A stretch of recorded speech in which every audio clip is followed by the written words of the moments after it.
Welcome back to Braintree Today. I'm Martha Konstandinidis and you're watching BCAM TV. Now we'll be getting into our latest stories from the week. On Wednesday, the FDA authorized updated boosters from Moderna and Pfizer. This is the first time an updated booster has been authorized for emergency use. The boosters will target both the BA.4 and BA.5 Omicron subvariants. Moderna's vaccine is for individuals 18 years and older, while Pfizer's will be available for those 12 years and older. The CDC will need to give their stamp of approval before residents in the U.S. will be able to get an updated booster.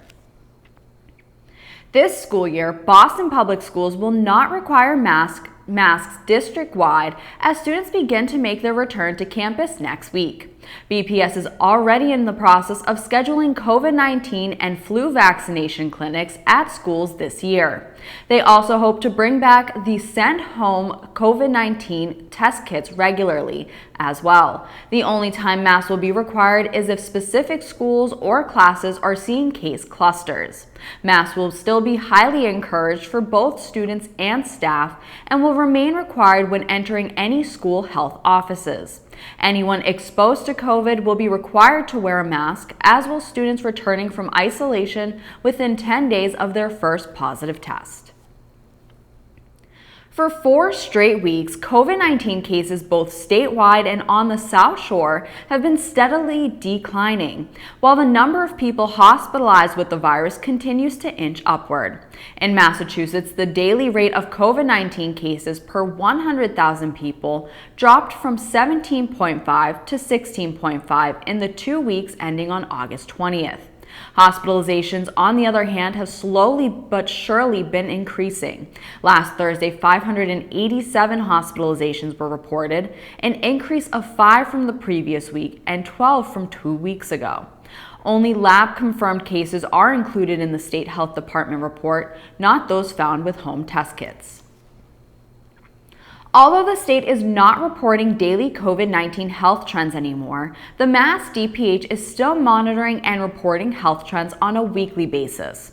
On August 25th, newly released metrics showed that over 113,000 molecular tests were conducted and 7,952 new positive cases were reported in the last week.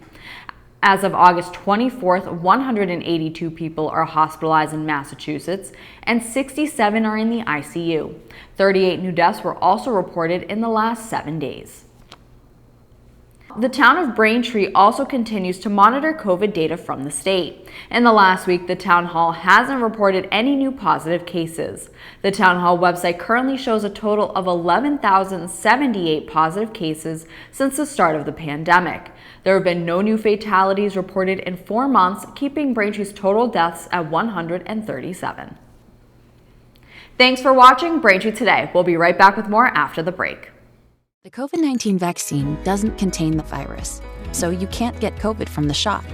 You may experience things like muscle aches, fever, or tiredness, but these are most likely signs that your body is building immunity to protect against the virus.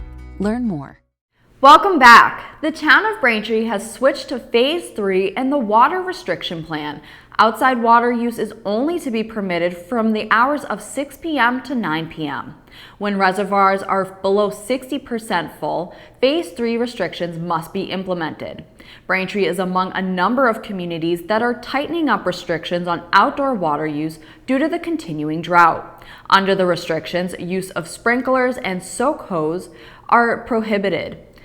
Town water cannot be used to fill swimming pools or wash motor vehicles, and the use of handheld hoses for outdoor watering is limited. Any violations carry a $50 fine.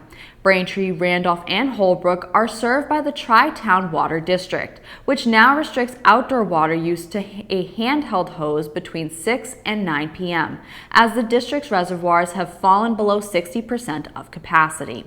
For more information on your town or neighboring towns' water restrictions, visit the town's website or mass.gov/outdoor water use restrictions. Statewide Democratic candidates running in the September 6th primary election had a chance to lay out their policy positions and speak directly to voters during a forum held on August 23rd at the Braintree Town Hall. Candidates for governor, lieutenant governor, attorney general, secretary of state, state treasurer, and state auditor attended the event, which was broadcast live by BCAM TV and can be found on Comcast Channel 8, Verizon Channel 26, and on YouTube at youtube.com/BCAMTV. Here's a snippet of what took place at the forum. I think it's what is going to really be the thing that is a big focus of mine for the Commonwealth as a whole. It will impact every single region, because I got into this race because what I have seen repeatedly and what I have lived through is how families consistently are being left behind, our very hard-working families. Yeah, as we enter the next phase of the pandemic, I think communities are going to need a strong state partner. We're not going back to the way things were before. As we transition to what comes next, we need to be nimble, we need to be agile, we need to be thinking about how COVID showed us the future and how do we take advantage of that. We're an incredible state. We're at the vanguard of so many issues. We're at the vanguard of so many essential and important causes. We are also the home of so much innovation, iconic companies, incredible institutions, and things happening here. But people are being forced to leave because it's getting harder and harder to make it all work. I am the candidate in this race who has a proven track record of making a difference in people's lives. I know how to use the legal system to get results, to hold bad actors accountable. I will use all of the experience and skills and persistence and passion that I have put into my 23-year career protecting workers' rights to all of the areas that the Attorney General's office touches. And I think that we need an Attorney General who's been in the office, who's been an Assistant Attorney General, led a division, understands how to use the office effectively to stand up for communities. I also led a team of about 400 lawyers in the Biden administration, agency of 50,000 people and a $12 billion budget. And I mention that because the Attorney General's office is a big government agency, and it's really important that we have an Attorney General who's ready on day one, particularly in this moment when the Supreme Court is undermining our rights. This is not a time for on-the-job training. The Braintree Town Council approved Town Clerk James Casey's early voting schedule for the September 6th state primary election. Braintree voters were able to cast their ballots in person from August 27th to September 2nd in the Cahill Auditorium of the Braintree Town Hall. During the week between August 29th and September 2nd, early voting hours follow suit with the Town Hall's normal operating hours. Voters will still be able to go vote between 8:30 a.m. to 1 p.m. on Friday or during normal voting hours on September 6th. For more information, visit braintreema.gov. The town of Braintree is launching a Hometown Heroes banner program as a living tribute to the community to honor past and present members of the armed forces. Banners will be displayed on lampposts throughout South Braintree Square from November 1st through the 30th each year as part of the Veterans Day program. To display a Hometown Hero banner with your veteran, fill out the application with a photo and email it to vfountain@braintreema.gov. The cost of each banner is $100, and checks should be made payable to the Braintree Veterans Council. Application deadline is September 30th. Thank you for watching Braintree Today on BCAM TV. We'll be right back with more stories in the area. Mosquitoes are out. Protect yourself from mosquito bites and the illnesses they can cause, like Triple E and West Nile virus. When outdoors, use an EPA-approved repellent and wear protective clothing. Learn more at mass.gov/mosquitoes and ticks. Welcome back to Braintree Today. Now let's get right into more stories. Quentin Palfrey, one of 3 Democrats running to become the state's next Attorney General, bowed out of the race Tuesday, exactly 1 week before the September 6th primary. Palfrey confirmed rumors of his exit to the Boston Globe and threw his support behind former rival in the AG primary, Andrea Campbell. Palfrey was the choice of the state Democratic Party, but lagged in fundraising behind his 2 opponents.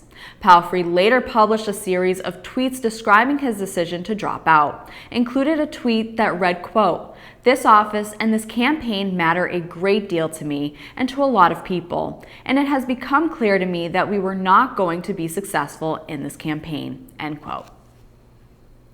On Wednesday, the Federal Transit Administration released a wide-ranging report on the MBTA that says the transit agency developed troubling safety problems due to a focus on completing capital projects and a workforce that's too small to run the subway system.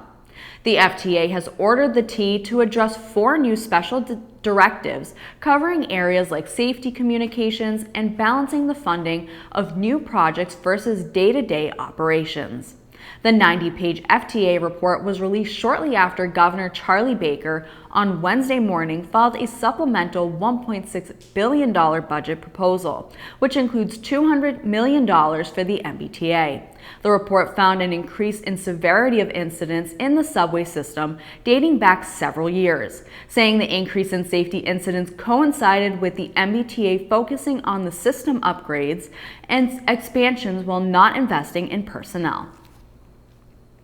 Massachusetts has dealt with a shortage of school bus drivers for some time, and now with school starting, the shortage is becoming worrisome. Sheila Morse, manager of the Duxbury branch of the First Student Bus Company, which covers towns on the South Shore, says the shortage has lasted since the beginning of the pandemic, and since many bus drivers lost their jobs, they've moved on to other things. School Transportation Association of Massachusetts Executive Director Tom Hamilton says drivers had opportunities to use their CDL licenses with companies that offer much more consistent jobs than being a school bus driver. Now, with school back in full swing, Morse said bus companies are currently trying to find new employees, but it's not easy. There are nearly 55,000 fewer K-12 bus drivers nationwide than 2 years ago when the pandemic started. Last fall, Governor Charlie Baker activated the National Guard to help local communities with school transportation. There are no immediate plans to take similar steps. After a 3-year hiatus, the fireworks show in Hingham Harbor will return on September 10th, bigger and better than ever. The 3-year hiatus was due to a lack of volunteers, not enough money, environmental concerns, and the coronavirus pandemic. This year, the show was originally scheduled to return on July 1st, but the event was postponed due to the presence of protected wildlife on Button Island, where the fireworks display is launched. Now, with the help of Showcase Cinemas, a movie theater that will open at Hanover Crossing in the fall, the Hingham Lions Club will again present the Hingham Harborworks show. Mark Milanowski, Vice President of Global Marketing for Showcase Cinemas, said, quote, "There was no better way to show our support of the South Shore community than to help bring back such a beloved event," end quote. If you're looking for a new immersive experience, be sure to take a trip up to Boston to experience the magic and mystery of ancient Egypt in National Geographic's exhibit Beyond King Tut, the Immersive Experience. Beyond King Tut explores thousands of years of history from the boy pharaoh's life in Egypt to the discovery of his tomb and its treasures in 1922. The roughly 1-hour walkthrough includes images and videos from National Geographic's archives, which are projected onto huge bare walls, ceilings, and floors to create a multimedia, multisensory experience. There are 9 galleries within the exhibit, each filled with video, music, and narration, and the experience includes sites such as the Temple of Karnak, the Great Sphinx, and Tutankhamun's tomb. The King Tut Immersive Experience is running now until October 2nd at the SOA Power Station located at 550 Harrison Ave in Boston. For more information and to purchase tickets, go to beyondkingtut.com/city/Boston. Thanks for watching Braintree Today. We'll be right back with more in entertainment. Protect yourself from mosquito and tick bites. Use an EPA-approved repellent anytime you're outdoors. Spray it on your hands first, then spread it on your face, neck, arms, and legs. Learn more at mass.gov/mosquitoes and ticks.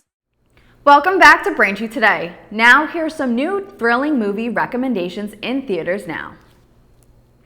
First in entertainment, Emily the Criminal stars Aubrey Plaza as a college graduate struggling with student debt and unable to find work. Emily becomes involved in a credit card scam, acting as a ploy shopper and buying increasingly risky products with stolen credit cards.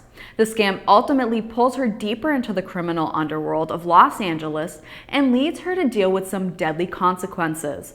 You can watch Emily the Criminal in theaters now. Next in entertainment comes a safari thriller, Beast, that tells the story of a father who takes his 2 teenage daughters on a trip in an effort to reconnect. What begins as a journey of healing turns into a fearsome fight for survival when a lion, who is a survivor of bloodthirsty poachers and now sees all humans as the enemy, begins stalking them.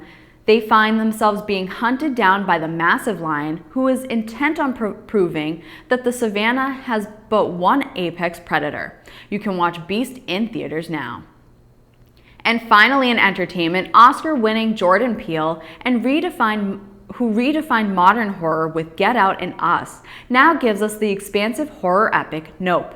2 siblings played by Daniel Kaluuya and Keke Palmer, who run a California horse ranch, discover something sinister in the skies above.